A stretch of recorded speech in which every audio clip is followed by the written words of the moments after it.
Okay, we're live now. Councillor Blake. Okay, thank you. Good afternoon, everyone, and welcome to today's special executive board. Just a one-item agenda today. Could we go through the formalities, please, Jared? Item 1. Thank you, Chair. To confirm, no appeals have been received for today's meeting. Item 2. Exempt information. Again, to confirm, Chair, there's no confidential or exempt information to be considered today. Item 3. Late items, Chair.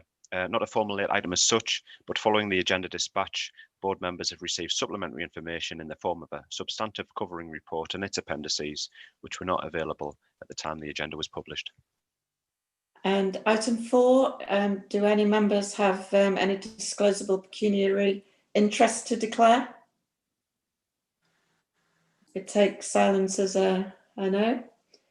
That moves us on to the main item of the agenda under item 5, which is the consent to draft order on the devolution deal for West Yorkshire, and members will be aware of the statutory process that we've outlined during this whole process of moving forward to the devolution deal. And we're now at, I think, the final part of the process in terms of the setting up of the legal requirements. The draft order has been laid in Parliament, and each local authority area under the order has to go through a process to make sure that we give that consent. So first of all, we're going obviously through this process today at Executive Board, and then we will be having a special council meeting on Thursday of this week to do all the final final work. It will then, assuming all of the West Yorkshire authorities go through and give consent to the draft order, the order will then be laid in Parliament in December, and that will then open the way for a mayoral election in May next year. All of you will recall that at an earlier debate in September, we adopted an amendment in the name of Councillor Carter with regard to the spatial development strategy. In actual fact, the government has agreed to remove the spatial development strategy from the draft order. And I think that that makes it easier for us to follow through with the order laying before us. I don't wish to go into any more further detail at this stage. I think we've given this very good airing over the last few months. But could I just hand over to Tom to outline any relevant facts that need to be laid before us so that we can move forward to give hopefully to give unanimous approval to this going through. Thank you, Chair. I'll probably just reiterate what you said, just and remind people maybe just of the sequencing. So it's the 4th report that we've had dealing with the implementation of the devolution deal, and this is intended to be the final one. It asks Exec Board to consent to the draft order, which has been informed by the public consultation on the scheme over the summer and by the further comments and submissions of councils, political groups and individual members. The Joint Committee on Statutory Instruments is looking at the order. This is a national parliamentary committee and may make small technical amendments, and these won't change the meaning but will be focused on ensuring the legislation's drafted in a high quality way. So that's the reason the Exec Board is being asked to consent in principle today, and to delegate the final approvals to be provided after those technical amendments. So just to reassure if people were wondering about why haven't we got the absolutely final version here, in content and substance it is the absolutely final version. The key points, as you say, are around the amendments to, there are two actually, the key route network. There was a potential for the order to define a specific list of roads, which make up the key route network in West Yorkshire. Instead, it contains provision for this to be agreed locally at a later date, and the ability to flex and amend the network over time by local agreement, which I think is a better position to be in case things change. And secondly, as you say, there was a strong cross-party view about spatial planning that was fed in, and so as a pretty direct result of those sort of representations, the powers related to the spatial development strategy and the strategic infrastructure tariff have been removed from the order. And following national planning reforms, the government has made clear it's possible it will want to look again at these areas. But if that is the case in the future, then it would be subject to a separate process and a separate order if that was necessary. So the next steps are, if the consent's provided today, obviously we've got full council later in the week. We have the 4 other councils and the combined authority to consent, and then the Secretary of State will lay the order in Parliament in December. We can then expect the order to be made in January or February next year, at which point the first gain share payment of £38 million will be made to WICA. One of the things that you as leader and the other leaders negotiated was that we would get that, if you like, early payment. It wouldn't just come after the mayoral election. So that's a real early advantage of this.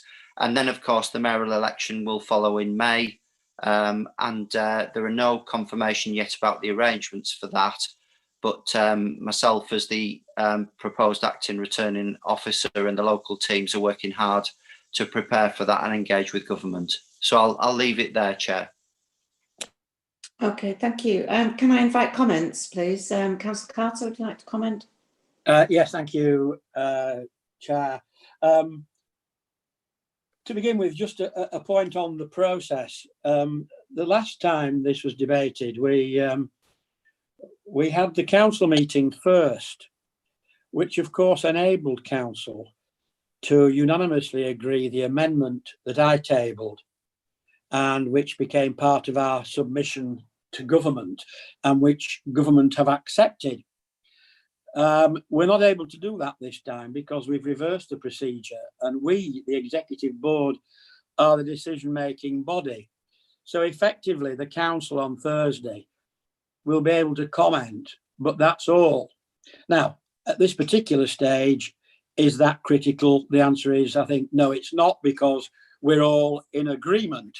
I hope that now we can move the devolution deal forward to its conclusion.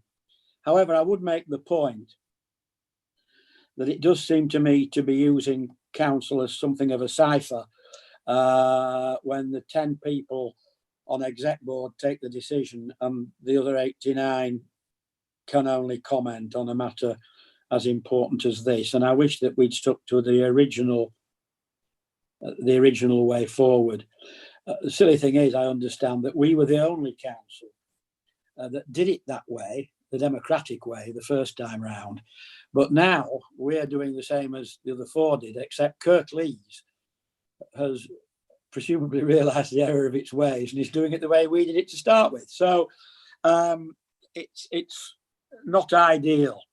Nevertheless, that said, we've got what we wanted. The amendment, I think, had a significant bearing on that. It enabled us to re-emphasise on a cross-party basis whatever sarcastic remarks were made at the time. We were able to emphasise to government our determination that these planning matters should be dealt with locally and not in a West Yorkshire fashion, although there must be working obviously between us all. So I'm extremely happy with that. And the fact we get the £38 million early payment is an additional bonus to the whole thing. The only other area I would comment on is the fact that now it's been agreed that the police authority will be merged with the mayoral authority, something else that we, I think, on a cross-party basis, certainly leaders agreed should be the case. And my only comment on that is that I'm a little disappointed that at least initially the scrutiny functions of the police, of the deputy mayor, whoever that is, who is appointed to be in charge of the police, will not be subject to the same sort of scrutiny the mayor himself will be subject to through the combined authority, and that it will still, the inadequate scrutiny powers of the police and crime panel will remain the same. And I wonder if the chief exec can answer me a question. Is this, of course, still subject to whatever the Home Secretary decides in the review that's currently taking place of the functions and accountability of police and crime commissioners? Will that be extended to those appointed in their place in devolved authorities? So I would like an answer to that. But excellent move forward. We're now in the final stages of a devolution deal. We all have our views about whether it's the ideal devolution deal, and it's not the time to revisit that particular argument, because we are where we are, and it's time to press on, get it signed, get it done, and get moving. Okay, thank you. Tom, would you like to come back on those points? My understanding is that we are moving forward on the basis of the current arrangements as agreed with the government going into this, the consultation. So my sort of provisional answer to you, Councillor Carter, which I will follow up and get confirmation of with the government, is that this will proceed on the basis of the as is stated in the in the paper and previous papers, that it won't be subject to change. But I guess just like everything else, you can't rule out government changing things in the future. But as we go into, I think this will, as I understand it, stay the same. But we will follow up and get clarification of that. Okay, thank you, Tom. Councillor Galton, would you like? Oh, sorry, Andrew, did you come back? Yes, just very quickly. I mean, the question that I'm really asking there is, will it be subject to change as and when any new protocol is put in place for scrutiny of police and crime commissioners? That's what I want the answer to, really. That this might, in fact, be subject to change in the light of anything that comes out nationally about the scrutiny of police and crime commissioners. Well, I think Tom's going to follow that up, aren't you? Is that? Yeah, I'll follow that up. I think that is a possibility. I think it's just clarifying probably whether that, I assume that, for example, the Greater Manchester Mayor, who has these responsibilities, is considered in any policy changes that happen in relation to those sort of issues, along with other police and crime commissioners, and this mayor would be as well. So, but I can't answer for the government. So I will follow up and get clarification of that specific point. And I understand the point Councillor Carter's making, which is which is concerning the current review that the government are undertaking. So we'll get an answer to that. But my understanding is at the moment that we're going into this process on the basis of what exists at the moment. Okay, thank you. Councillor Galton, any comments from you at this stage? Yes, thank you, Chair. First of all, apologies for lateness. In terms of the revised agreement that has come back, and Councillor Carter's questions about whether or not our deal will be subject to change, well, the document that came back just emphasised how much this deal is very one-sided, and if Westminster decides to change the rules on the pitch, then we have to change accordingly. In terms of why we have had our spatial powers taken away in the revised document that's come back. I think it has less to do with what we were debating in the council chamber some weeks back, and it has more to do with the government's approach to how they're changing spatial planning powers nationally. I was talking to colleagues in Greater Manchester, and they've spent months and months and months exercising the joint spatial planning that we were meant to have as a model, and they're fearful that all the work that they have done jointly as local authorities will come to naught when the generic planning for the future proposals come forward. And it's sort of been made very emphatically the case in the cover letter that came to us, which was, all right, we'll take out your spatial planning powers because we haven't quite decided what we're going to do nationally anyway. And in terms of that, we want to have our planning decided locally and not on a West Yorkshire fashion. We could have that taken away and it could be a Westminster fashion. So this is an agreement which has been reached, which is very one-sided, as I said. It's disappointing in terms of some of the constrictions that it places on us as a local West Yorkshire community that wants to do more for itself, and is indeed a list of delegations as opposed to a list of devolution powers by right. And that answers Andrew Carter's question, which is, whatever we agree right now, it depends on the goodwill of government to continue working that way. It is what it is. And I expect that the police and crime issues that Councillor Counter raises, and are perfectly legitimate to raise, because it is a bit of a mess in terms of the governance between what currently happens with the Police and Crime Commissioner and what might happen under a Deputy Mayor for policing. It's one of those things that will develop over time. And I think it's up to us to put that pressure forward in terms of the model that we want it to take.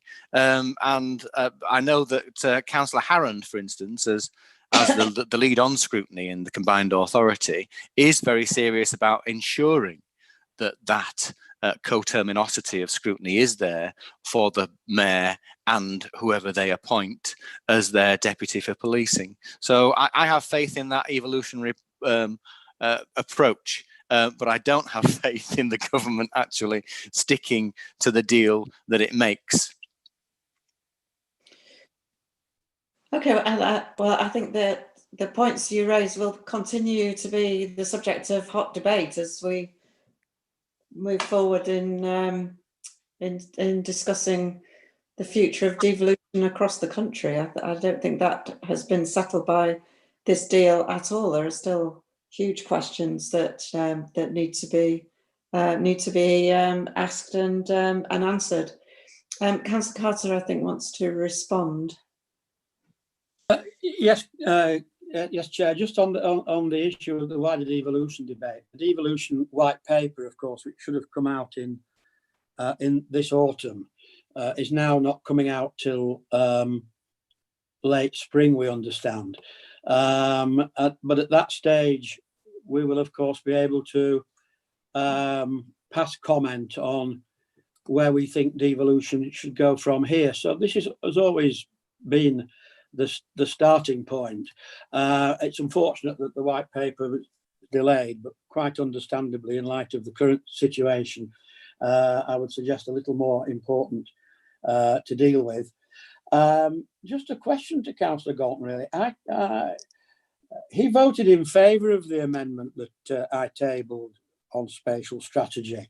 Is he now saying that, in view of his conversation with heaven knows who in Manchester, he actually doesn't agree that planning powers should be kept locally? Does he not welcome the fact that we will have another bite at the cherry when whatever the white paper turns into is made public? Because he's left me asking the question, did he yet again vote for something he subsequently now doesn't agree with? Do you think these are matters that might be better discussed at the council meeting on Thursday? Happy to clarify if you need to. Quite Chair. happy for that. Happy to do it at council as well. Maybe we should leave it for council, which is probably a more appropriate forum for these wider debates. But Tom wants to come back on. I think he's got some more information. Yeah, just to confirm my rather rambling answer to Councillor Carter's question was actually right, but in a more succinct way, my colleague has helped. If the Home Office review brings changes, that will apply here. Thank you. Okay. Thank you, Tom. Very helpful. I don't think there's anything specific you wanted an answer for, Councillor Galton, is there? No. Okay, so with those remarks, can we all approve the recommendation? Yeah. And look forward to the debate on Thursday. Good. Okay, thank you. Thank you all for attending the meeting today and look forward to seeing you later in the week. Thank you. Thanks. Thanks, Leda. Thank you.